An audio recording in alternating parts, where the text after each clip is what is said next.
Okay, great. Hi everyone, welcome to first official session for the data analyst batch. So in the demo session, we have gone through the syllabus and what are the topics we are going to complete as a part of this program. So I will quickly just explain what are all topics we are going to cover, and then we'll discuss on some more topics which we did not able to cover in the demo sessions. So first thing is like in this session, in this batch, we are going to cover SQL, Excel, Power BI, Python, and some real-time project, and then we will have some placement related discussions. So as a part of data analyst, as I mentioned, like what kind of data, why data analyst we require, because it is very high demand across multiple different industries, and we are having like a very good salary growth if you are working with the data. So it started from your data journey from the data analyst to data engineer, and then you can become data scientist as well, and accordingly your packages will get vary. And you are having so many opportunities in the IT industry. You can either get the remote job, hybrid job in different location in India. Okay, and then what we need to do as a data analyst is, so as a data analyst you will have to basically collect the data from multiple different sources. Then you have to work on the cleaning the data as well as transforming the data, and based on the data you will have to do some insights. You will have to analyze the trends, patterns, historical movements, how data is flowing from day by day, and then you can do the forecasting as well. So forecasting means based on the historical pattern you can decide what will happen next, and based on that you can, it will help you to take the decisions early. So based on that, whatever patterns or trends happening, so based on that you can take the future decisions which will improve the profit for your business. Okay, and then you have to design the dashboard as well. Why you need to design dashboard? Because you are the data analyst and you know the data, you can read the data, but not each and every stakeholders can understand the data. So to make it more readable, understandable for non-technical stakeholders, you have to design that in the dashboard format where they can understand what is happening, and then they can take the business decision out of it. Okay, so that dashboard we can create with the help of Power BI or Tableau, and you can generate the reports, different reports as well, and then accordingly they can take the uh, profitable discussion decisions for their business. And then as we discuss like what will be the salary, in terms of like a fresher as well as 1 to 3 years of experience, and then 3 to 5 years and 5 plus. So basically as a fresher, whenever you will join, you will get the salary between 4 to 8 LPA. It is not below that and it is not above the 8 LPA as a fresher. Then if you join as a 2 or 4 years of experience, you will definitely get salary up to 15 LPA, and if you join 5 plus, then definitely it will go beyond 15 LPA, because I also have some instances where some candidates have joined as a data engineer with 18 LPA with just 2.5 years of experience. So there is a chance you will also get the higher package, as the data field is very trending in the market currently, but you will have to start from the basics like as a data analyst. Okay, so let's not more discuss on the salary growth. Let's discuss on the basic thing first, like how to start with the data analyst. If you're coming from the non-technical background, then you should definitely start with the small baby step, and then you can go into the advanced things. Okay, and later we can discuss how much package you can get, and based on your knowledge we'll decide that later. Okay, so what will be the roadmap? As we discussed earlier, we will start from the SQL. Okay, so SQL will be your foundation as a data analyst, because in the SQL we can store the data in the form of tables, columns, and rows. So table means what? Table is a collection of row and columns, and each table will have multiple different columns. Every column will have their data types, and based on that data type, we need to store the data into the SQL. So SQL is one of the query language, structure query language that will help you to work with the database. Okay, अभी क्या हो गया कि we have the SSMS tool. SSMS है, Workbench है. देखो मैं, let me open one of the tool quickly. So I'm currently working into this tool. Okay, this is your MySQL Workbench. I hope this is visible. This one. Okay, So what will happen? This is your MySQL workbench. So this is the tool where you can manage your MySQL databases. So MySQL is one of the RDBMS. What is RDBMS? Relational Database Management System. So MySQL is open source. You can use that for managing the data for your applications. So how it will work? It will basically have one database, that is your database name. It will have some tables. So inside the tables you will have the tables like, let me not open this, let me open this. Okay, so if you open the tables like this, you will have the find the table, and if you click on the table, right click and click on the select rows, then you will be able to see the table with the data here. Okay, so this is the table sysconfig, and this table has four columns. One is variable, value, set time, set by.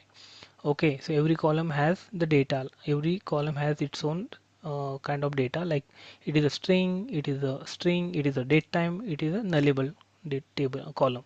So in that you are having these many rows. Okay, so this is the column, and in this column you can add the data, and this is the row. Okay, so in the table we can have multiple rows, and as a data analyst you will have to deal with millions of record in the table. Okay, so data will be continuously flowing. You just have to basically understand that and accordingly set up the pipeline, so that way you should not miss any data in the database. It should be processed accordingly, and then you can generate your insights.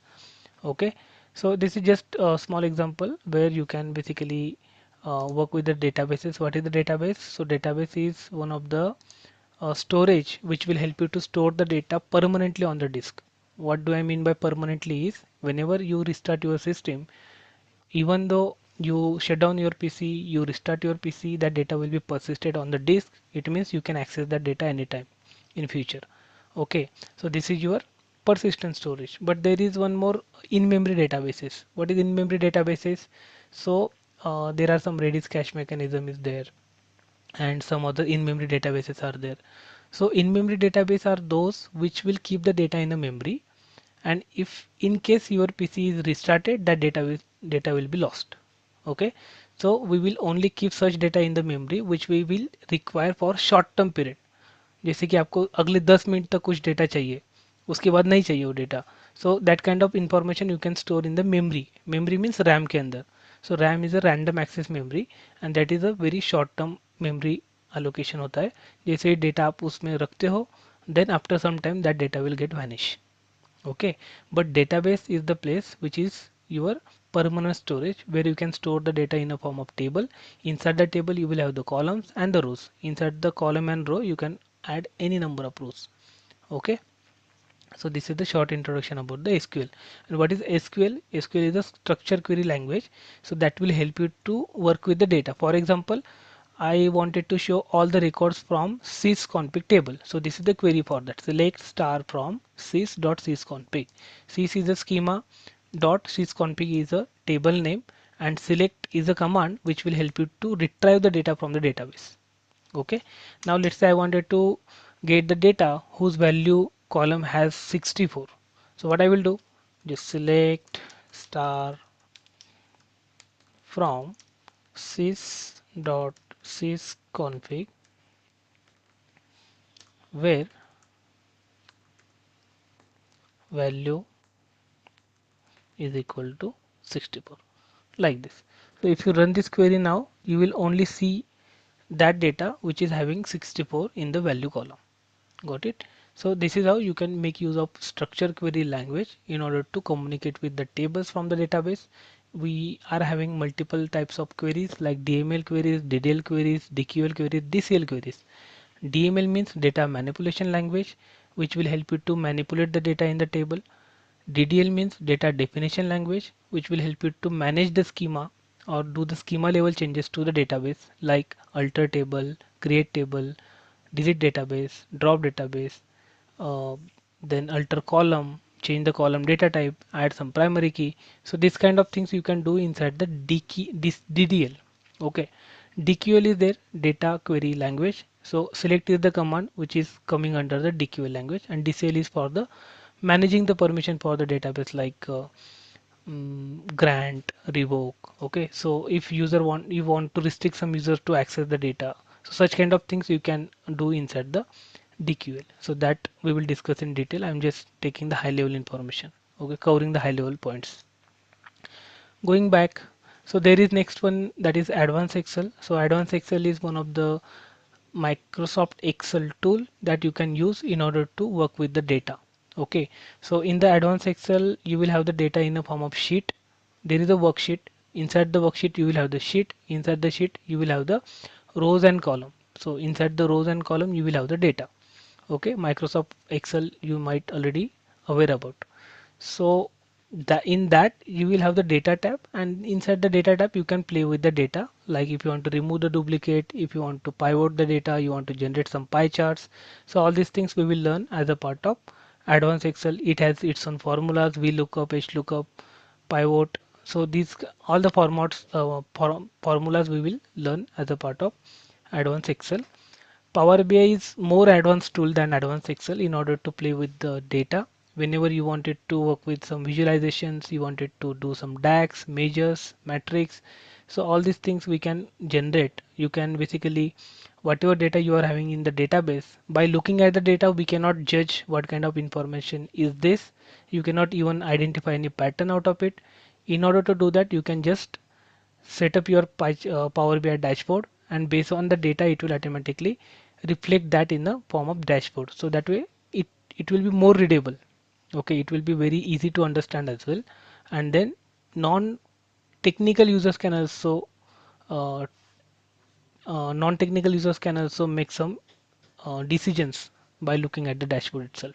Okay, then if you want to do more programmatic way, you want to do some exploratory data analysis, you wanted to apply some data validations or some analysis programmatically without doing any manual interactions, so you can go with the Python.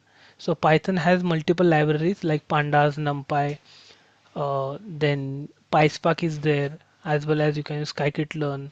So if you know the statistic and the Python programming, you can basically do the uh, data analysis in programmatical way.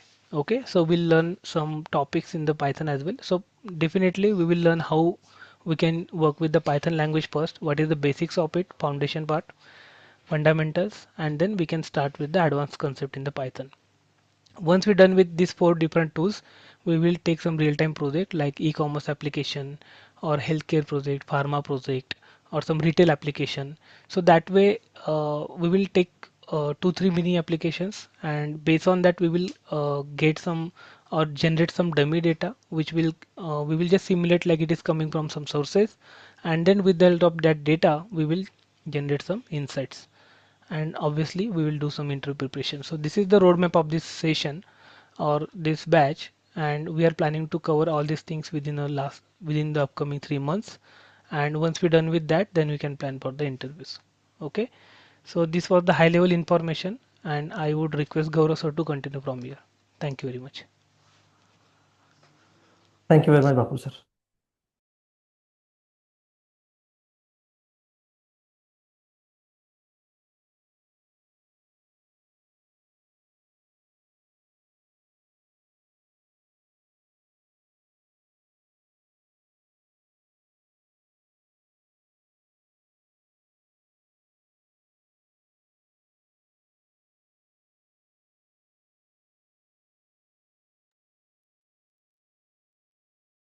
Okay, so good evening, everyone.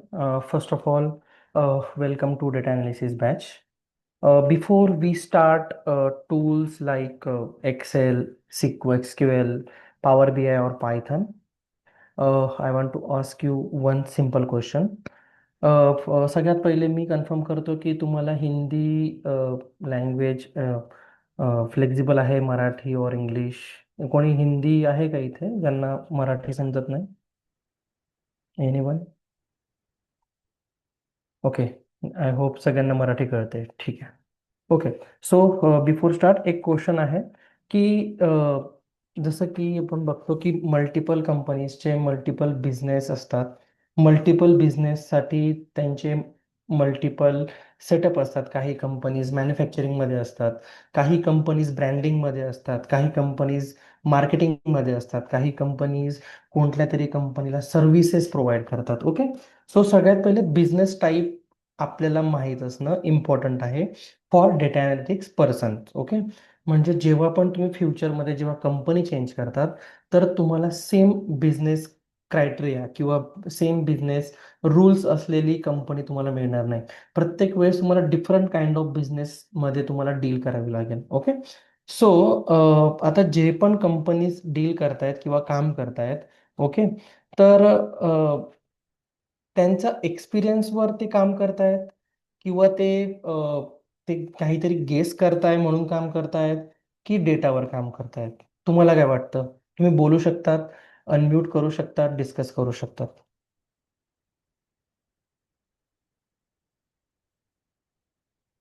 Anyone? Madhuri, Shrutika, Atul, Swati. हम्म. आपण आज एक introduction part बघतोय. So exactly data analytics काय हे तुम्हाला समजणं important आहे. सो आपण आज डिस्कस करणार आहे. कोण सांगू शकतं? खूप सिम्पल आहे ऍक्च्युली. नेहा तिडके. आणि डेटा अनालिस्ट बॅचमध्ये फक्त हे ऐकण्याचं सेशन नाही आहे, तुमचं पार्टिसिपेशन असणं खूप इम्पॉर्टंट आहे.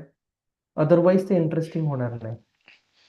Yes, I would like everyone to be speak in this meeting because once you join any IT company, you will have to speak daily basis. If you don't speak only work, then you will get fired.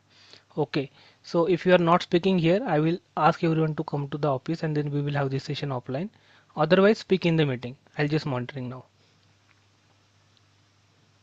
Thank you sir. Yes, go. So you can directly take the name okay and I fine. will see whether he is speaking or not. Okay fine.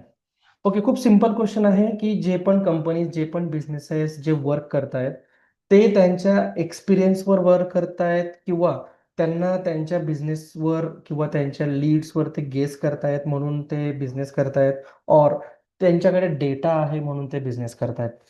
So Neha Tidke, can you please तुम्ही सांगू शकता तिघांपैकी एक correct answer काय असू शकतं?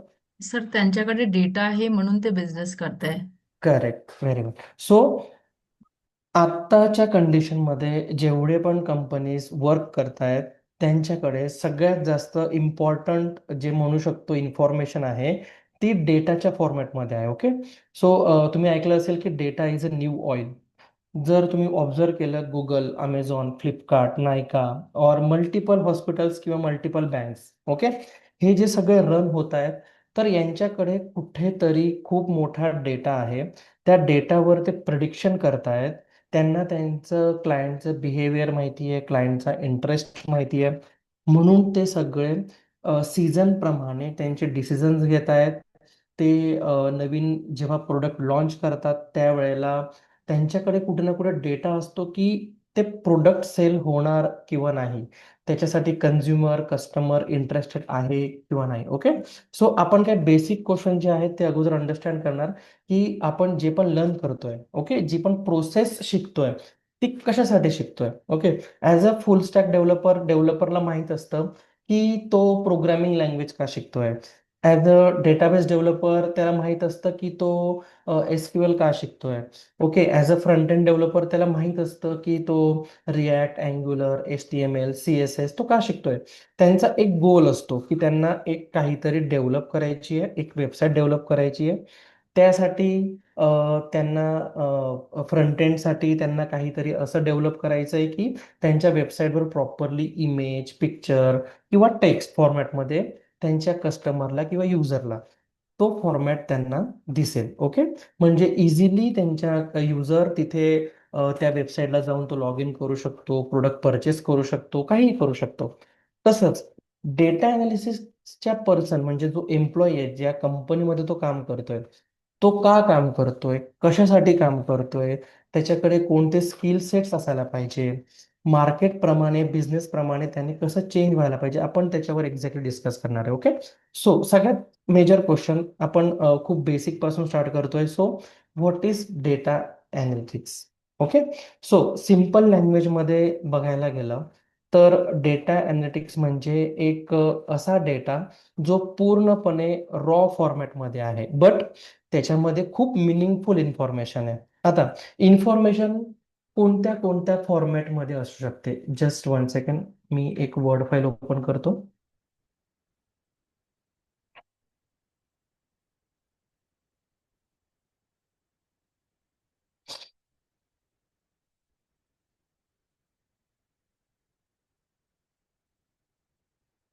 Okay, सगळ्यांना word file मी screen share केलं दिसते सगळ्यांना? हो सर. Yes okay, thank you.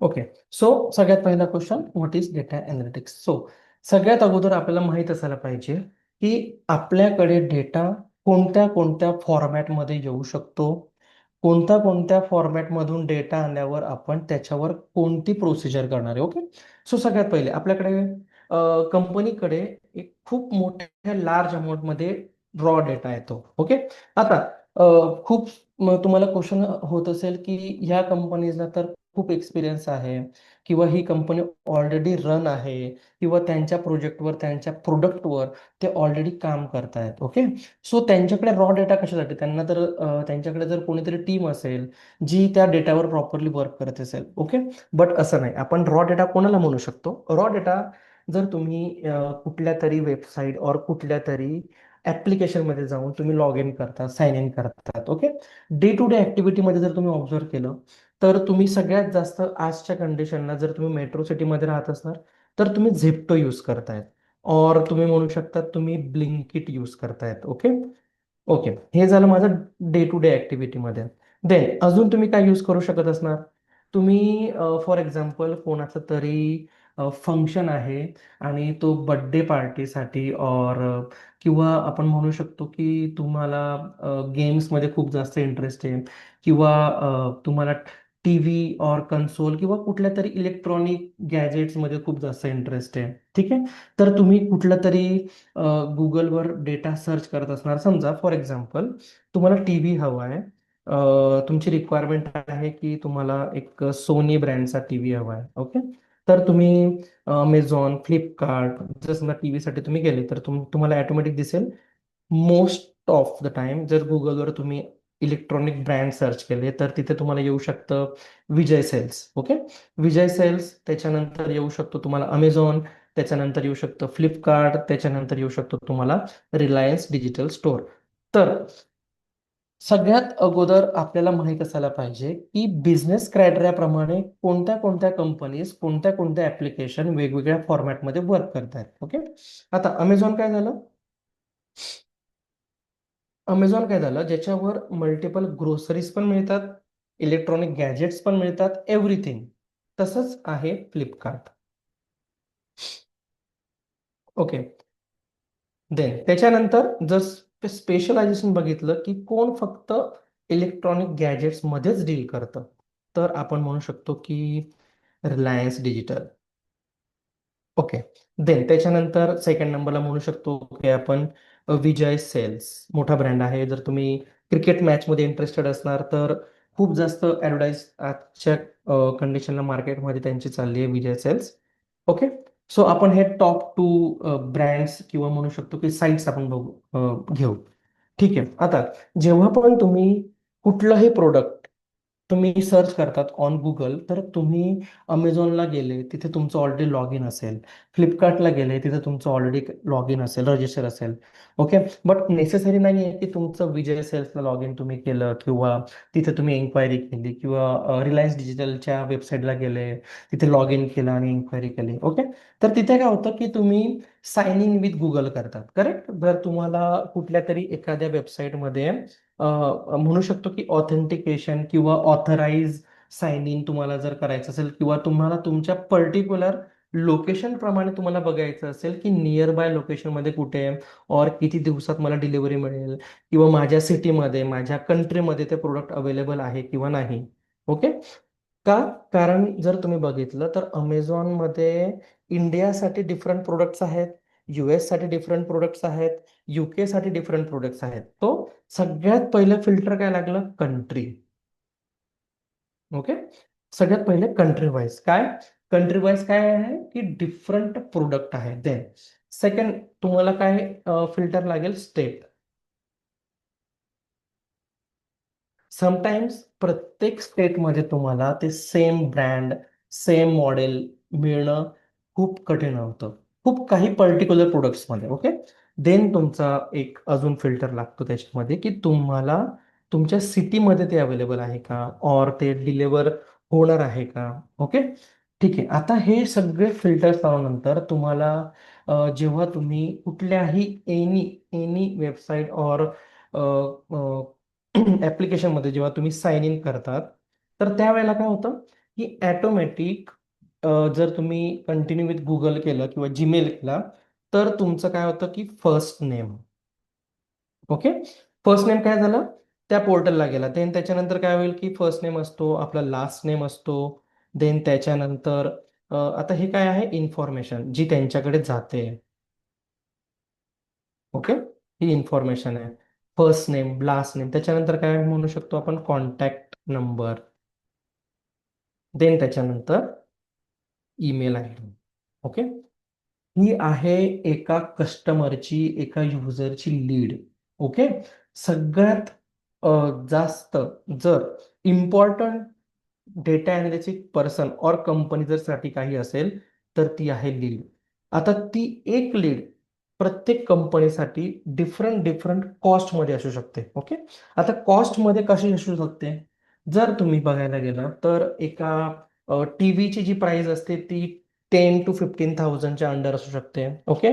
जर शूजची साईज जर आपण प्राइस बघितली, तर त्याची प्राइस काहीतरी, जो बायर आहे सगळ्यात जास्त हायर बायर बघू शकतो आपण, तर हायेस्ट बायर, तर तो एक 500 पासून तर 3 ते 4 हजारापर्यंत तो शूज बघतो.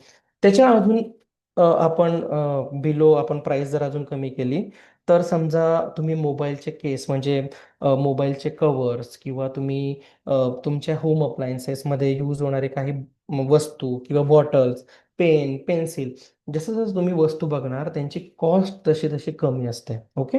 सो ॲज पर युजर त्यांची कॉस्ट पण कमी होते. ओके. आता हायेस्ट कॉस्ट पण असू शकते है ना?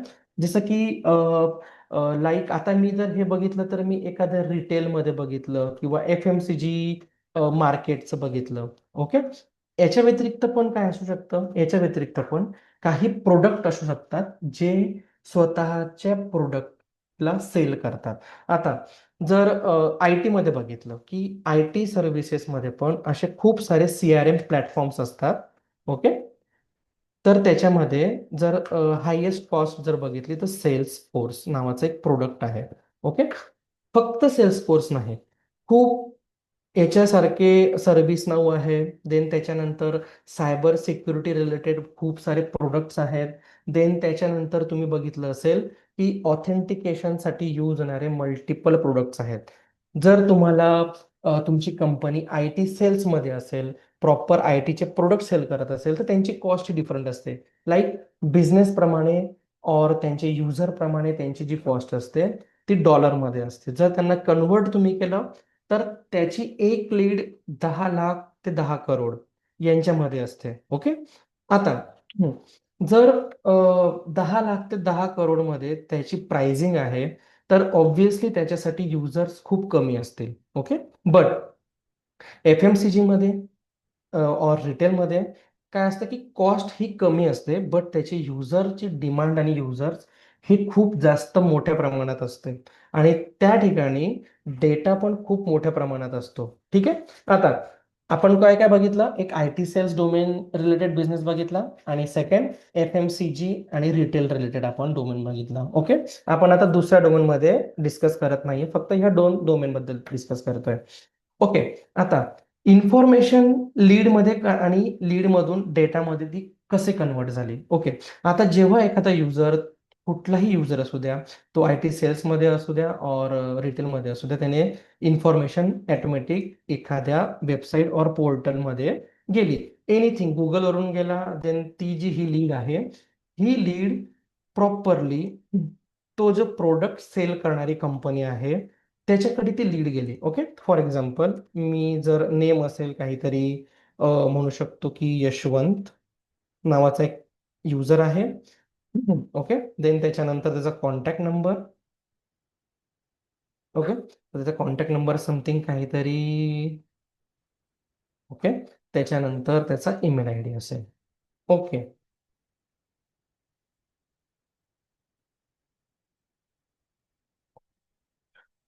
ओके. आता हा एक काय झाला, एखाद्या डिफरंट थर्ड पार्टी वेबसाईट मधून हा डेटा त्यांना मिळाला. लाईक सोनीला मिळाला, रिलायन्स डिजिटलला मिळाला, विजय सेल्सला मिळाला, कोणाला तरी मिळाला थर्ड पार्टी वेबसाईटवरून. ओके. आता हा डेटा कोणत्याही फॉर्मॅटमध्ये असू शकतो. ओके. हा जो डेटा आहे हा कोणत्याही फॉर्मॅटमध्ये असू शकतो. फर्स्ट म्हणजे हा एका फॉर्मच्या फॉर्मॅटमध्ये असू शकतो. फॉर्म म्हणजे काय, जसं की एखादी वर्ड फाईल जिथे ऑटोमॅटिक फॉर्म फिल होतो आणि देन त्या फॉर्मची एखादी PDF कॉपी किंवा वर्ड कॉपी म्हणतो आपण, तर हा त्या फॉर्मॅटमध्ये असू शकतो. म्हणजे PDF फॉर्मॅटमध्ये असू शकतो, देन वर्ड फॉर्मॅटमध्ये असू शकतो, और म्हणू शकतो की तुम्हाला एक्सेल फॉर्मॅटमध्ये असू शकतो. आता एक्सेलमध्ये पण काय असतं की जेव्हा तो डेटा त्यांच्याकडे येतो तो डिफरंट दोन टाईपच्या फाईलमध्ये असतो. एक म्हणजे जर खूप कॉन्टॅक्ट फाईल जर बघितली आपण, जी सगळ्यात जास्त यूज होते ॲज अ डेटा अनालिटिक्स पर्सनला एडिट करताना. ओके. किंवा मल्टिपल फाईल्स म्हणजे तुमच्याकडे 1000 एक्सेल फाईल्स आहेत आणि त्याच्यामध्ये फक्त 1000 कॉन्टॅक्ट्स आहेत, तर तुम्ही प्रत्येक वेळेस ते डिफरंट डिफरंट कॉन्टॅक्टची फाईल ओपन करणार आणि ते कॉपी करणार आणि मग तो डेटा त्या तुमच्या एक्सेलमध्ये पेस्ट करणार. असं तर तुम्ही करू नाही शकत. मग त्याच्यासाठी तुम्ही काय करतात, एक टेक्निकल पर्सन काय करतो, त्या मल्टिपल थाउजंड एक्सेल फाईल्सला मायक्रोज यूज करतो. मायक्रोज म्हणजे काय असतं, तर तुम्हाला वेळ मिळाला तर तुम्ही सर्च करा मायक्रोज. ओके. मायक्रोज म्हणजे काय, मायक्रोज म्हणजे अशी एक फाईल ऑटोमेशन प्रोसेस ही एक्सेलमध्ये असते, जी त्या कंपनीने त्यांच्या बिझनेस रिक्वायरमेंट प्रमाणे तिला डेव्हलप केलेलं असतं. ओके. सो त्या 1000 फाईल्सला तो विदिन अ 2 मिनिट तो एका फाईलमध्ये कन्वर्ट करतो किंवा एक्सपोर्ट करतो, असं आपण म्हणू शकतो. ओके. तो काय करणार की त्या थाउजंड्स ऑफ फाईल्सला तो एका फाईलमध्ये आणतो. त्याच्याने तुम्ही काय करू शकता की त्या फाईलला फिल्टर करू शकतात, तुम्ही त्या फाईलमध्ये डेटा सॉर्ट करू शकतात, त्या फाईलमधून अनवॉन्टेड ब्लँक और म्हणू शकता तुम्ही जिथे डेटा नेसेसरी नव्हता किंवा तो डेटा इम्पॉर्टंट नव्हता, ते सेल्स किंवा रोज तुम्ही डिलीट करू शकतात. म्हणजे तुम्ही जेव्हा त्या फाईलवर काम करणार तर एकाच फाईलवर काम करणार, तुम्ही 1000 फाईल्सवर काम नाही करणार. ओके. सो हे काय झालं, फॉर्मॅट झाला. आता ही मायक्रोस काय झाली, प्रोसेस झाली. बट एक्सेलची जी म्हणू शकतो फाईलचा जो टाईप आहे तो एकतर CSV अशा टाईपमध्ये असू शकतो, .CSV असते ती फाईल, और एक्सेल एम एस फॉर्मॅटमध्ये ती फाईल असू शकते. ठीक आहे. अजून कोणता फॉर्मॅट असू शकतो, काही वेळेस जो तुमच्याकडे डेटा आहे तो इमेज फॉर्मॅटमध्ये असू शकतो. की तुमच्याकडे आता समजा for example not thousands of data in Excel, but तुमच्याकडे 100 इमेजेस आहेत आणि त्या 100 इमेजेसमध्ये असा डेटा आहे की तुम्ही काय केला, आता ते इमेज आले कुठून, जेव्हा एखादी lead generation company, okay, lead generation company जी लीड प्रोव्हाइड करते. आता मोस्टली हे सेल्स फोर्स किंवा खूप मोठे मोठे ब्रँड असलेले जे प्रोडक्ट असतात त्याच्यामध्ये हे तुम्ही एक्सपिरियन्स करणार. होतं काय की सेल्स फोर्सला किंवा IT सेल्सला स्वतःचं प्रोडक्ट सेल करणं खूप इझी नाहीये एखाद्या पर्टिक्युलर लोकेशनमध्ये बसून. ठीक आहे. तर त्यांचे असे मल्टिपल लीड जनरेशन कंपनीज असतात, त्यांच्यासोबत टायअप असतो. ती लीड जनरेशन कंपनी काय करते, रिजन वाईज, आता बिझनेस हा कशाप्रमाणे चालतो, रिजन. ओके. रिजन म्हणजे म्हणू शकतो आपण एक प्रकारे गुगलच्या मॅपमध्ये तुमच्या नियर बाय 100 किलोमीटर, 200 किलोमीटर, किंवा तुम्ही टार्गेट करताय, तुम्ही इंडियामध्ये तुमचं सेंटर आहे, बट तुम्ही टार्गेट करताय कस्टमर आफ्रिकामधले, टार्गेट करताय कस्टमर ऑस्ट्रेलियामधले, US मधले. ओके. आता याच्यामध्ये पण काय असतं की रिजनमध्ये पण आता म्हणू शकतात रिजन, समजा इन US रिजन तिथे स्पेसिफिक एखाद्या लोकेशनमध्ये म्हणजे टेक्सास सिटीमध्ये, फक्त कॅलिफोर्नियामध्ये किंवा फक्त वॉशिंग्टन DC मध्ये. का?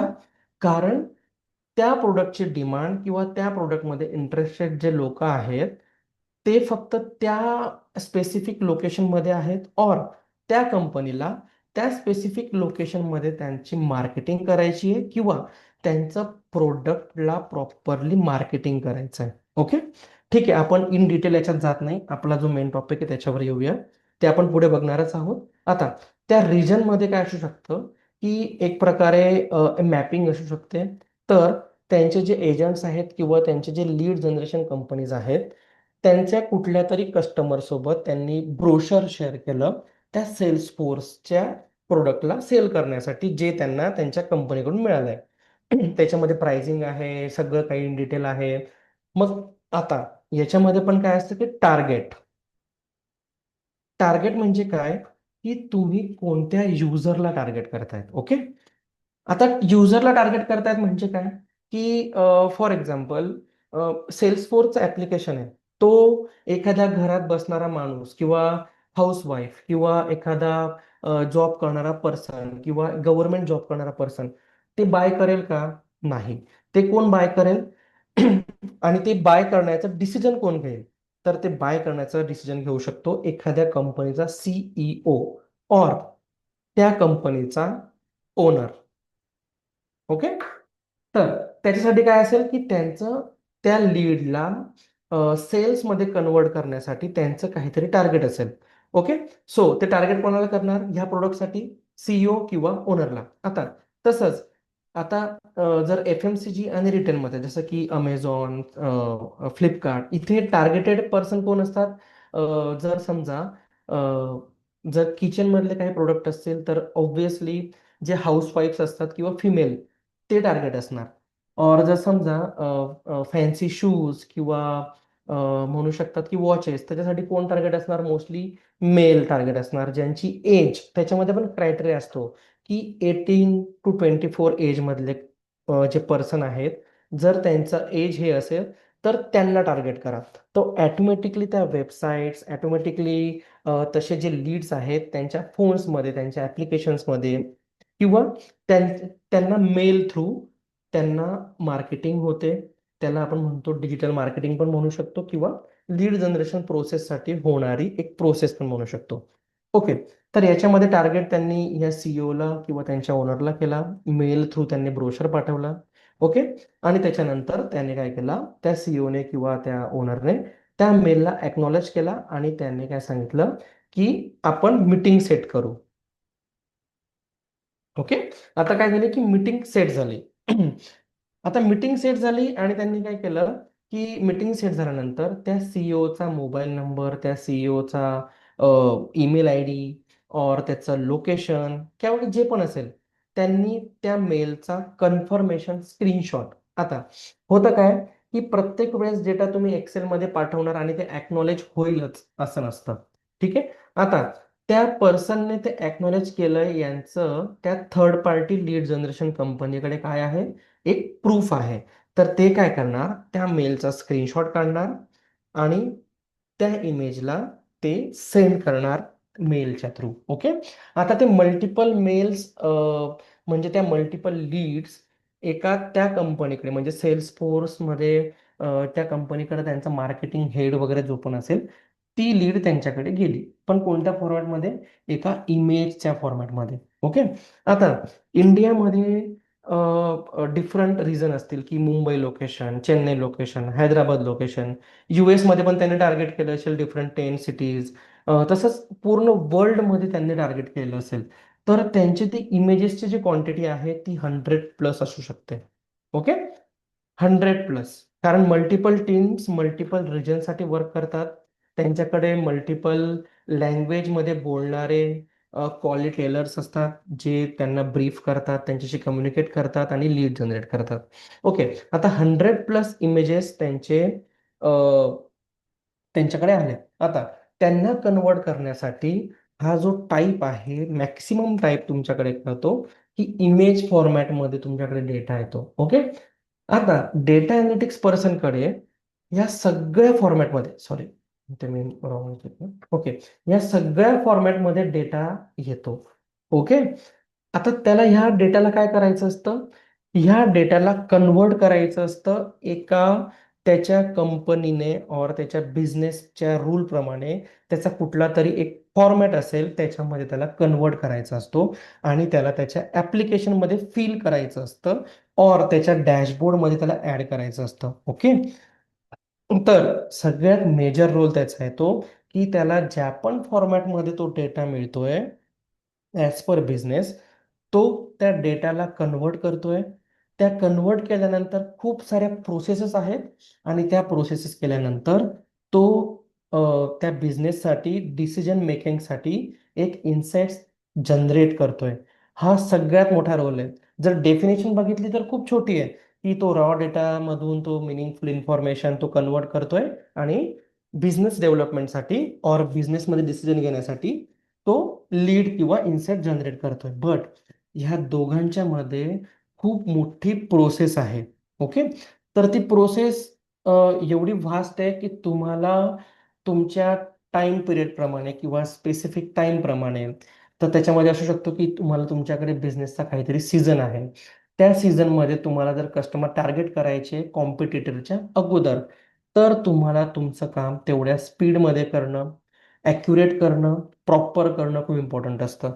तर हे सगळं जो रोल आहे हा डेटा अनालिटिक्स पर्सनचा असतो. हा मी फक्त तुम्हाला आज एक रोल मेन्शन केलाय, हा फक्त एक रोल आहे.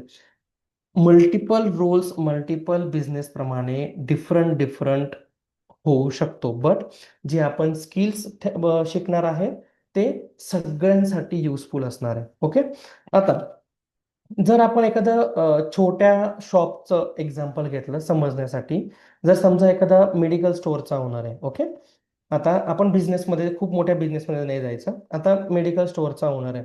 आता त्या मेडिकल स्टोअरच्या ओनरला किंवा एखाद्या कंपनीच्या ओनरला कोणती इन्फॉर्मेशन असणं इम्पॉर्टंट आहे की त्याचे सगळ्यात जास्त कोणते मेडिसिन सेल होत आहेत. मग त्याला अजून माहीत काय असायला पाहिजे की त्याची जी मेडिसिन आहे कोणत्या मंथमध्ये कोणत्या मेडिसिनचा सेल्स जास्त आहे, कोणत्या मेडिसिनचा सेल्स कमी आहे, कोणत्या प्रोडक्टमध्ये त्याला मार्जिन खूप जास्त मिळत आहे, कोणत्या प्रोडक्टमध्ये मार्जिन कमी आहे बट सेल खूप जास्त आहे. ओके, सो हे सगळं जे आहे ते एक डेटा अनालिटिक्स पर्सन करतो. आता हे एका मेडिकल स्टोअरचं झालं, बट एका सिटीजमध्ये देन त्याच्यानंतर एका स्टेटमध्ये 10,000 ते 20,000 पेक्षा जास्त मेडिकल स्टोअर असतात. मग त्यांना प्रोव्हाइड करण्यासाठी मल्टिपल कंपनीज असतात आणि ते त्यांच्या मेडिसिनला त्यांच्या प्रोडक्टला जेव्हा टार्गेट करतात, तर तो डेटा रिजन वाईज प्रत्येक स्टोअरकडून डिफरंट डिफरंट येतो. का? कारण प्रत्येक मेडिकल स्टोअर काय करतो, त्याची कुठेतरी ऑर्डर, परचेस ऑर्डर करतो. ओके, त्याला जेव्हा परचेस करायचं असतं तेव्हा तो एक ऑर्डर जनरेट करतो. ती ऑर्डर मल्टिपल चॅनल्सच्या थ्रू मॅन्युफॅक्चरर और ओनरकडे जाते. तिथून ती डेटा अनालिटिक्स पर्सनकडे जाते आणि त्याच्यानंतर तुम्ही त्याच्यावर वर्क सुरू करतात, अनालिटिक्स सुरू करतात.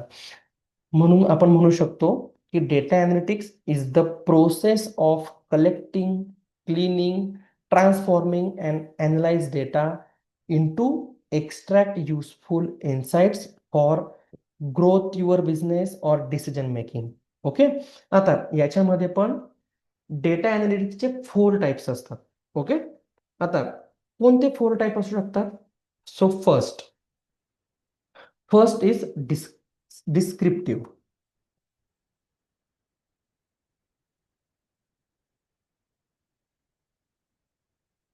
ओके, आता डिस्क्रिप्टिव्ह म्हणजे काय? 1 सेकंड.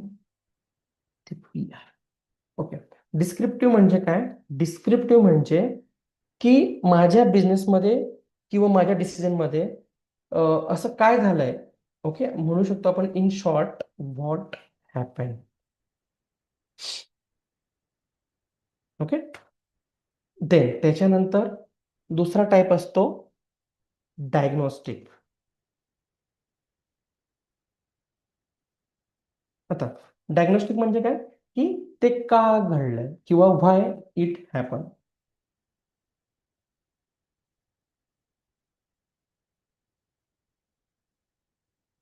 ओके. थर्ड असतो predictive.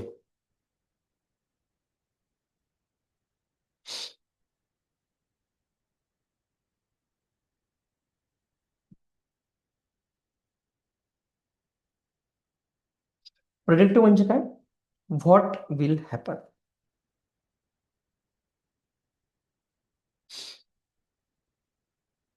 Okay. Then fourth prescriptive म्हणजे what should we do.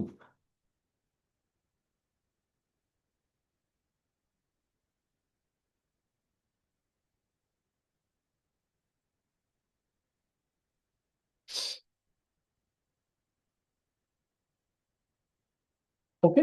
So म्हणू शकतो आपण की डेटा अनालिटिक्सचे हे 4 टाइप्स आहेत आणि हे 4 क्वेश्चन्स आहेत ज्याच्यावर तुम्ही इन डिटेल ॲनालिसिस करतात आणि तुम्ही ॲनालिसिस करून एका क्लायंटला, एका कंपनीला, एका बिझनेसला युजफुल इन्साईट आणि किंवा म्हणू शकतो की रिझल्ट देतात, ज्याच्याने बिझनेसवर होणारा इम्पॅक्ट, बिझनेसवर होणारी ग्रोथ, बिझनेसवर होणारा लॉस, बिझनेसमधून मिळणारं मार्जिन किंवा बिझनेसमधून वेंडरकडे जाणारा पैसा, ह्या सगळ्यांचं डिसिजन म्हणू शकतो आपण, ह्या सगळ्यांचं युजफुल लीड तुम्ही जनरेट करतात आणि त्याप्रमाणे तुम्ही त्याच्यावर वर्क करतात. ओके. सो दॅट्स फॉर आजच्या सेशनसाठी एवढं इनफ आहे. आय थिंक टेस्टिंगची बॅच आहे 8 वाजता. 1 सेकंड, जस्ट 1 सेकंड, मी कन्फर्म करतो. बापू सर, टेस्टिंगची बॅच आहे का 8 वाजता? Just 1 second, hold guys.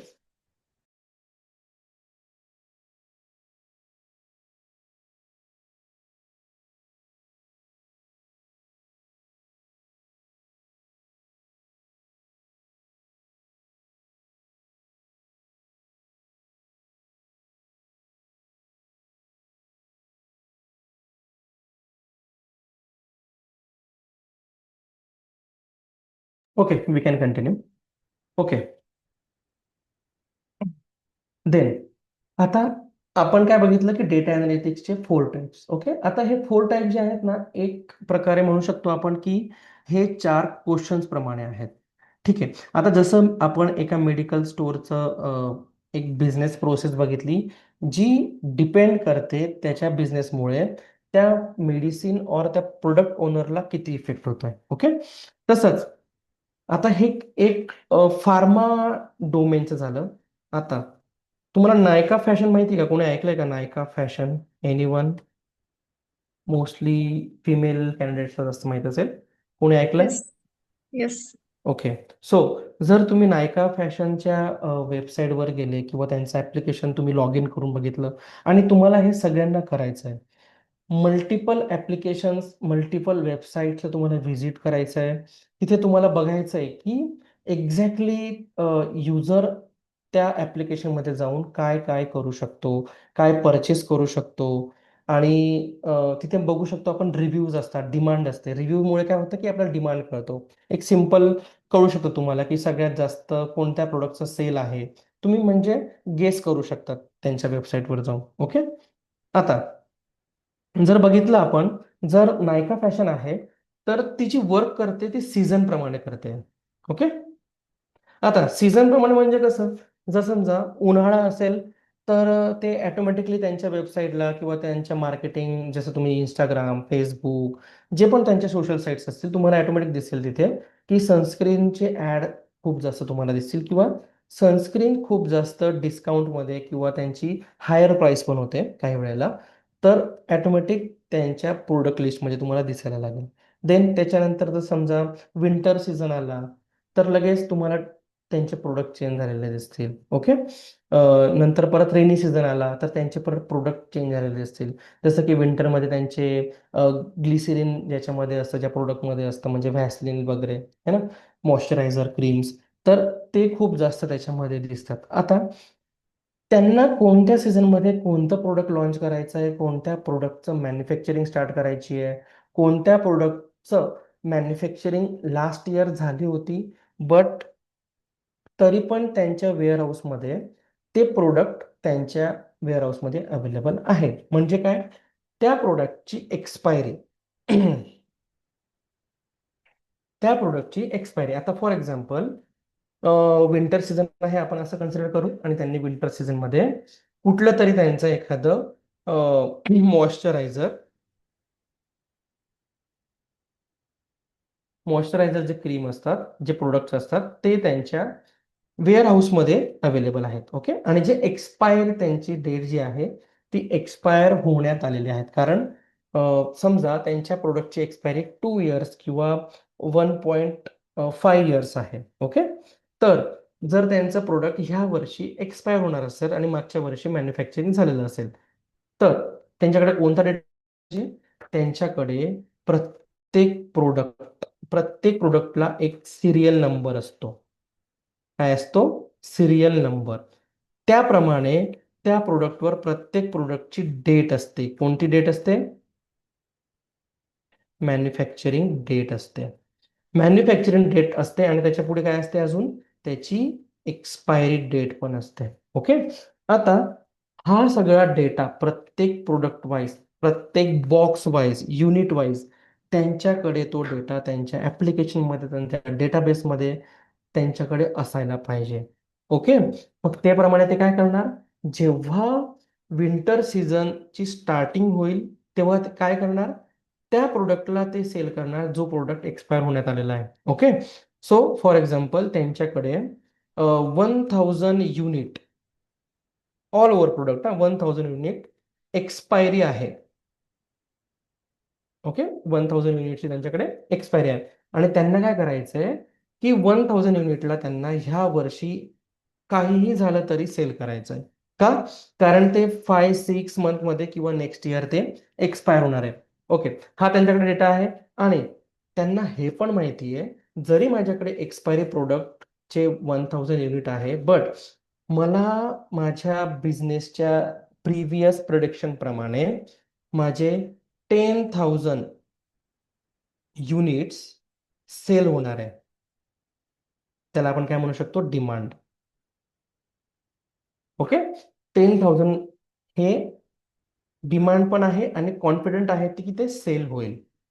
ठीक आहे, आता एक डेटा अनालिटिक्स पर्सन काय करतो, त्याच्याकडे दोघी पण डेटा आहे की कोणत्या प्रोडक्टचं मॅन्युफॅक्चरिंग करायचंय, मॅन्युफॅक्चरिंग करून त्यांना बनवून त्याच्या युनिटमध्ये ठेवायचंय, बट त्याला लगेच सेल करायचं नाहीये. त्याला काय करायचंय, त्याला प्रिव्हियस जो स्टॉक आहे जो एक्सपायर होणार आहे त्याला न्यू प्रोडक्ट सोबत ऑफर देऊन त्याला सेल करायचं आहे, और त्याला 50% डिस्काउंट देईल किंवा 2+1ची ऑफर करेल. आता खूप इझी नाहीये की कुठल्याही गोष्टीला इझिली ऑफर करणं, 1+1 करणं, 2+1 करणं, 3+1 करणं, किंवा तुम्ही 4000 पेक्षा जास्त शॉपिंग केली तर तुम्हाला डिस्काउंट देणं.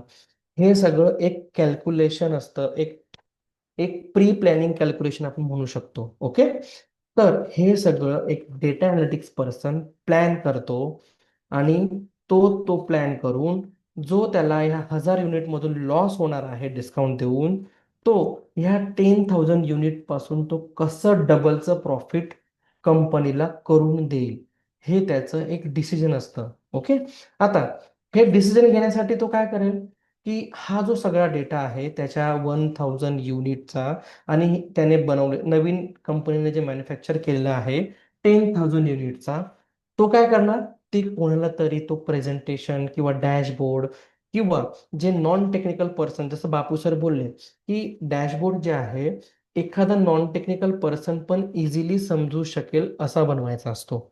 Okay, so data analytics person काय करतो, त्या डेटाला असं प्रेझेंट करतो आणि असे कॅल्क्युलेशन्स फिट करतो ज्याच्यावरून कंपनीचे शेअर होल्डर्स और कंपनीमधले मेन हेड्स डिसिजन घेऊ शकतात की त्यांना पुढची फ्युचर मार्केटिंग किंवा फ्युचर त्यांच्या ऍप्लिकेशनमध्ये कोणत्या प्राइसिंग प्रमाणे प्रोडक्ट सेल करायचं आहे. ओके, सो हे सगळं जे डिसिजन आहे, हे सगळं कॅल्क्युलेशन आहे, हे एका डेटा अनालिटिक्स पर्सनला करावं लागतं. ओके, जेणेकरून त्याला कंपनीला एक डिसिजन द्यायचं असतं. कोणतं डिसिजन? Descriptive decision. काय डिसिजन डिस्क्रिप्टिव्ह द्यायला पाहिजे त्याने?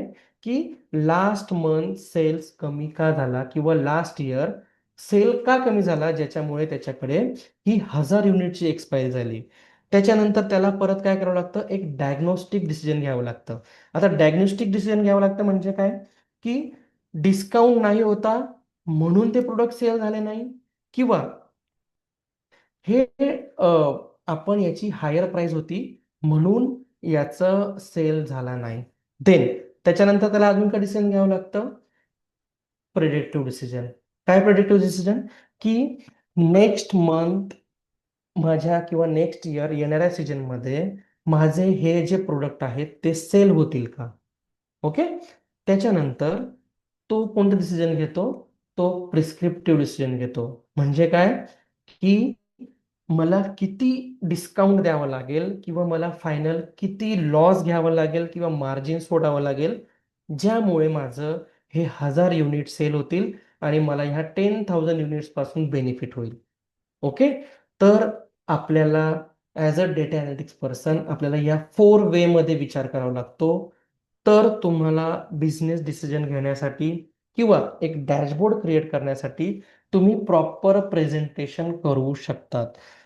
तुमच्या प्रेझेंटेशनमध्ये सगळं काही यायला पाहिजे, की कोणता सेल कमी होता प्रिव्हियस, आपण कोणत्या म्हणजे प्रिव्हियस इयरमध्ये आपण कोणत्या मिस्टेक्स केल्या ज्याच्यामुळे सेल कमी झाला.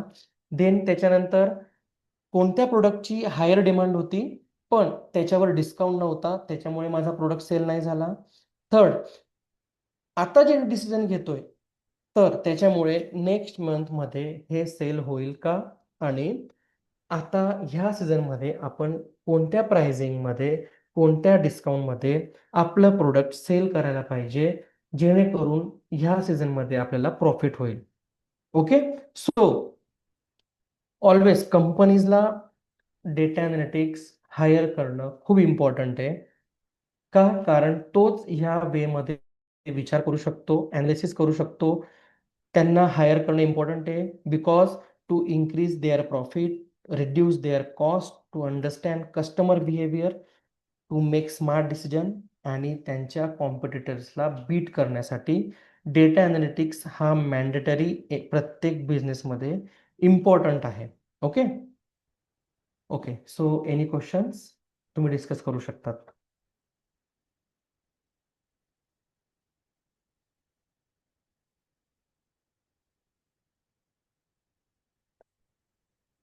माझा आवाज येतो सगळ्यांना? आय होप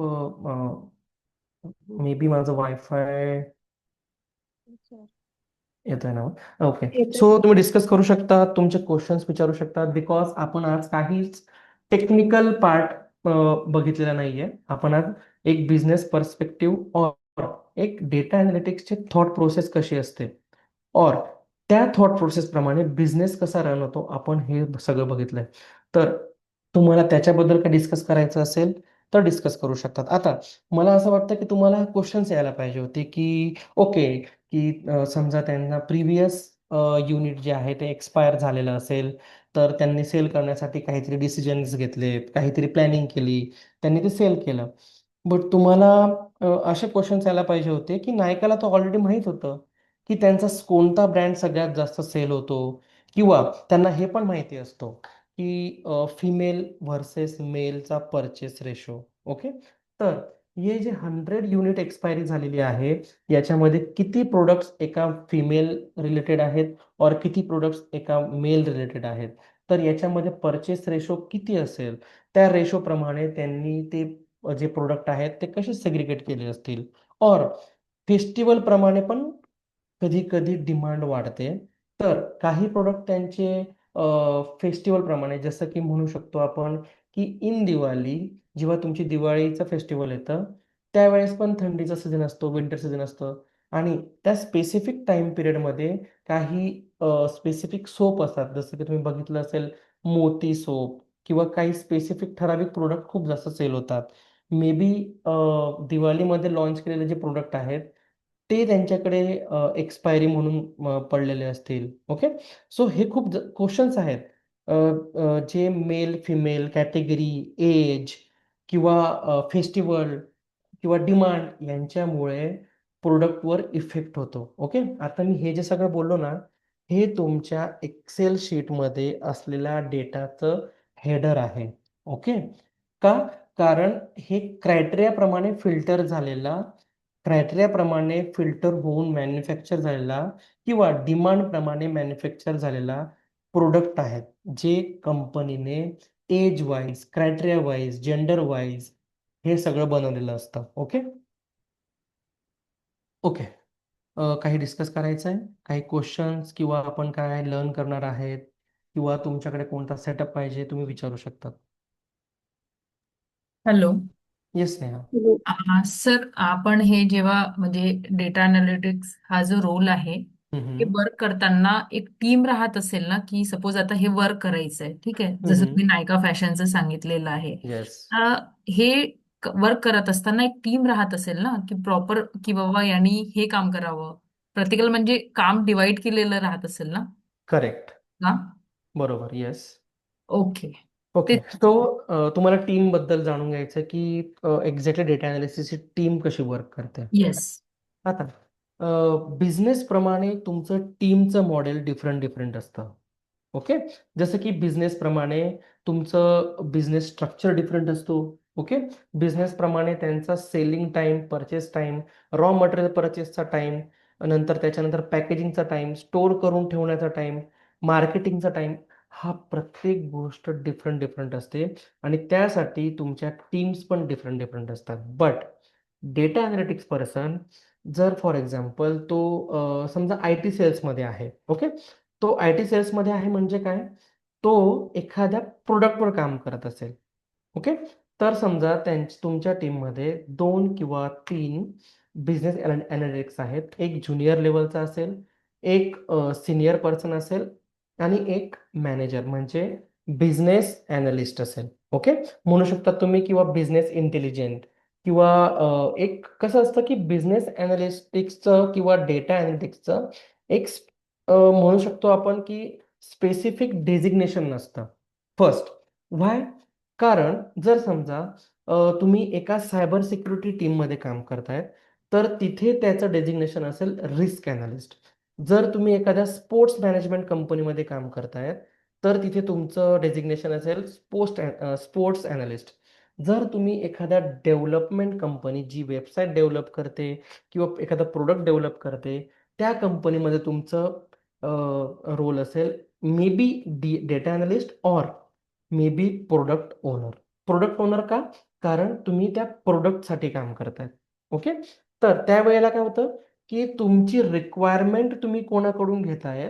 ओके, आणि रिक्वायरमेंट घेऊन तुम्ही मल्टिपल सोर्सेस और मल्टिपल टीम्सला कशा पॅटर्नमध्ये प्रोव्हाइड करतात. For example like Salesforce. आता सेल्सफोर्स हे जे प्रोडक्ट आहे एका कंपनीने कोणाला तरी सेल केला. ओके, आता सेल्सफोर्स काय आहे की एक म्हणू शकतो आपण की बिझनेसच्या मॉडेलप्रमाणे तो स्वतःला डिफरंट मोडमध्ये डेव्हलप करू शकतो.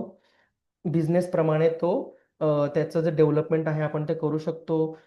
किंवा म्हणू शकतो आपण की जशी की वेबसाईट असते, प्रत्येक वेबसाईटचे फॉन्ट, फॉर्मॅट, इमेजेस वेगवेगळे असतात किंवा फिल्टर्स डिफरंट असतात. तर तसंच सेल्सफोर्समध्ये करू शकतो. ओके, आता त्याची रिक्वायरमेंट कोण देणार की त्यांना कोणत्या फॉर्मॅटमध्ये, त्यांना कुठे युजरसाठी साइन इन ऑप्शन ठेवायचं आहे, त्यांना त्यांचा बिझनेसचा लोगो कुठे ठेवायचा आहे किंवा कोणत्या फॉर्मॅट, कुठलं टेक्स्ट, कुठलं हेडलाईन कुठे असणार आहे. ओके, आता ही काय झाली रिक्वायरमेंट झाली. ही कोण प्रोव्हाइड करणार? कुठल्या तरी त्या क्लायंटचा एखादा पर्सन. ओके, म्हणजे तो क्लायंटकडून तुम्ही डिमांड घेणार, रिक्वायरमेंट घेणार आणि तुम्ही डेव्हलपमेंट टीमला ती पास करणार. म्हणजे कोण? समजा फॉर एक्झाम्पल डेव्हलपमेंट टीममध्ये 2 पर्सन आहेत. तुम्ही त्या डेव्हलपमेंट टीमला सांगणार की ही रिक्वायरमेंट आहे क्लायंटची, तुम्हाला हे डेव्हलप करायचं आहे. ओके, मग डेव्हलपमेंट टीम काय करणार की डेव्हलपमेंट टीम ते डेव्हलप करणार. देन त्याच्यानंतर समजा डेव्हलपमेंट टीमने डेव्हलप केलेल्या काही प्रोसेसमध्ये काही इश्यू आला, तर तो क्लायंट परत तुम्हाला सांगणार की बाबा मला इथं इश्यू येतोय, तो तिकीट रेस करणार. परत तुम्ही ती रिक्वायरमेंट घेणार, डेव्हलपमेंट टीमकडे जाणार किंवा टेस्टिंग टीमकडे जाणार, त्यांना सांगणार की तुम्ही टेस्ट करून बघा, इथे इश्यू येतोय का?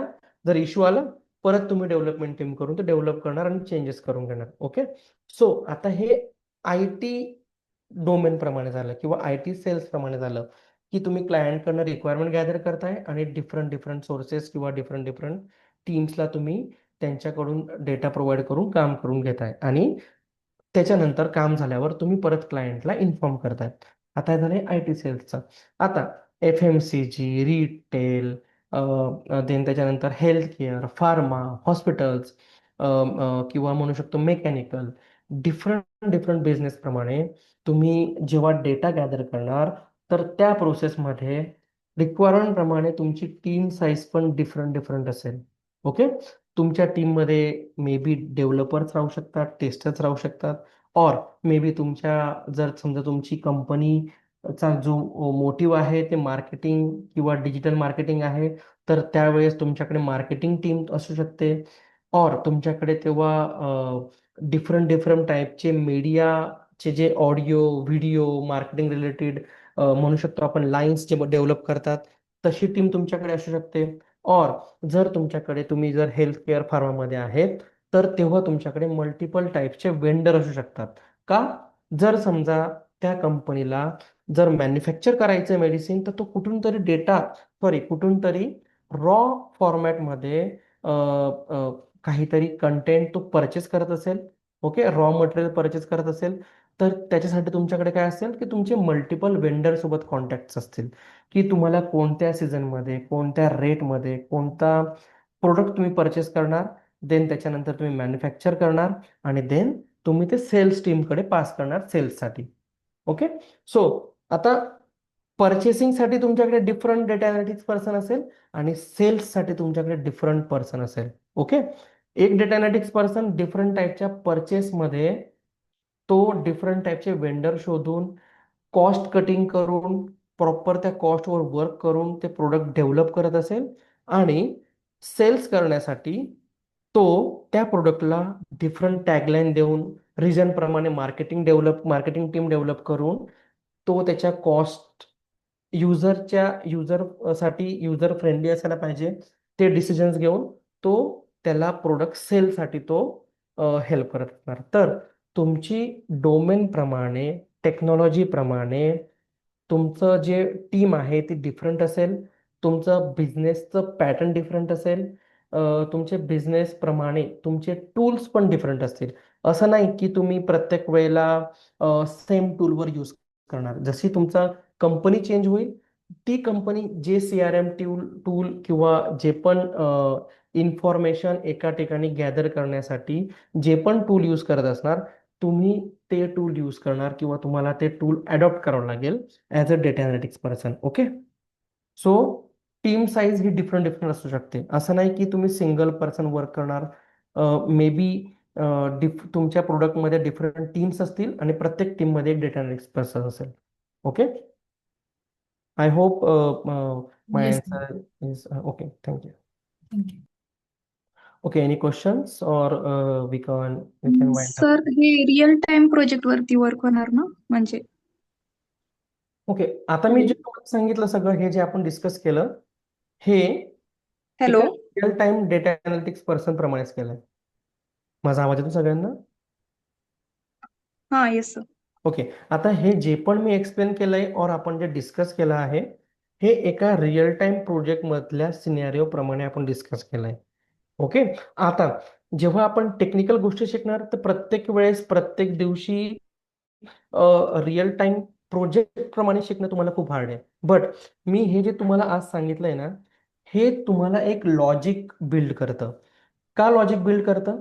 जर समजा तुम्ही एखाद्या एक्सेल फाईलवर काम करतोय, आपण त्या एक्सेल फाईलमध्ये डेटा फॉर्मॅटिंग करतोय, may be me multiple formulas तुम्हाला सांगेल, मग तुम्ही तो फॉर्म्युलाज अप्लाय करणार. ओके, आता तुमच्या फाईलमध्ये फक्त हे 4 डिटेल्स आहेत म्हणजे first name, last name, contact, email ID. But तुमच्या एक्सेल फाईलमध्ये 40,000 रोज मध्ये डेटा आहे, 40,000 रोज मध्ये. बट फक्त 4 columns. First column is first name, second column is last name, third column is contact number, fourth column is email ID. Okay, but 40,000 तुमच्याकडे रोज आहेत. तर मला सांगा तुम्हाला प्रत्येक रो मध्ये जाऊन डेटा रीड करणं पॉसिबल आहे का? No, No. मॅन्युअली ते अजिबात पॉसिबल नाही. बट आपण काहीतरी त्याच्यावर प्रोसेस करू आणि तो डेटा करेक्ट वेमध्ये, करेक्ट फॉर्मॅटमध्ये त्याला कन्व्हर्ट करून त्याला डेटाबेसमध्ये आपण अपलोड करू. ओके, त्यावेळेस तुम्ही काय असणार की तुमच्या प्रोसेसवर तुम्ही कॉन्फिडंट असणार. ओके, बट ती प्रोसेस का आपण करतोय त्याच्यासाठी मी तुम्हाला सांगितलं की तो डेटा कुठून आला, हे first name, last name, contact number, email ID हे कुठून आलेत? हे डिफरंट डिफरंट सोर्सेस मधून आले, डिफरंट डिफरंट वेबसाईट्स वरून आले, डिफरंट डिफरंट ऍप्लिकेशन्स मधून आले, जे खूप साऱ्या मल्टिपल एक्सेल्स फाईल्स किंवा CSV फाईल्स किंवा मल्टिपल म्हणू शकतो इमेजेस, वर्ड, PDF मधून आपण त्यांना गॅदर केलं आणि एका एक्सेल फाईलमध्ये आणलं. त्याच्यानंतर आपण त्याच्यावर काम करतोय आणि डेटाबेसमध्ये त्याला आपण पुश करतोय. ओके, सो हे मी तुम्हाला लॉजिक दिलंय की आपण ज्या डेटावर वर्क करणार आहे ना, तर तुम्ही त्याला एका बिझनेस प्रोसेस प्रमाणे विचार करा, तुमच्याप्रमाणे. मग तुम्ही हेल्थ केअरची कंपनी जी असेल ती कुठून डेटा गोळा करू शकते कस्टमरचा, किंवा हॉस्पिटल रिलेटेड ज्या कंपनीज आहेत जसं की अपोलो हॉस्पिटल, ती कुठून डेटा गोळा करू शकते, like Amazon, Flipkart, Reliance Digital, Vijay Sales, Blinkit, Zepto, different websites ज्या डेली बेसिसवर एखाद्या युजरच्या लाईफमध्ये म्हणू शकतो की तिथून तो डेटा घेऊन येत आहे आणि त्यांची मार्केटिंग करते किंवा प्रोडक्ट सेल करत आहे. तर तुम्ही जेव्हा आपण टेक्निकल वर्क करणार, तुमच्या डोक्यात एक लॉजिक असायला पाहिजे की तुम्ही ते वर्क का करताय आणि तुम्ही जे वर्क करताय तो आलेला डेटा कोणत्या सोर्स मधून आलाय. ओके, देन त्याच्यानंतर आपण सगळे टेक्निकल पार्ट आपले कव्हर झाले, like Excel, SQL, then Python, त्याच्यानंतर पॉवर BI. त्याच्यानंतर आपण मग सगळ्यांना आपण मर्ज करू आणि एका बिझनेसवर म्हणजे एका बिझनेस मॉड्यूलवर वर्क करू, की एक बिझनेस मॉड्यूल समजून घेऊ की कुठून प्रोसेस स्टार्ट होईल आणि कुठे प्रोसेस एंड होईल. म्हणजे ते काय झालं, तुमचा प्रोजेक्ट झाला. ओके, बट डायरेक्टली आपण प्रोजेक्ट अंडरस्टँड नाही करू शकत किंवा काम नाही करू शकत. आपण बेसिक पासून सगळं काही स्टार्ट करू. Okay, Okay. Hope you understand. Okay okay, any questions? Otherwise we can end this call. Okay, Ashwini Mahale, तुम्हाला काही क्वेश्चन्स आहेत? Ajay, Swati, Shrutika? No, sir. Just okay okay, Hello. Then hello yes. Sir, लेक्चरची रेकॉर्डिंग मिळेल का? हो, लेक्चर आपले सगळे रेकॉर्डेड असणार आहेत. ते तुम्हाला बापू सर एका वीकमधून किंवा मिड ऑफ मंथ ते ड्राईव्हला शेअर करतील आणि ते तुम्हाला मिळतील सगळ्यांना.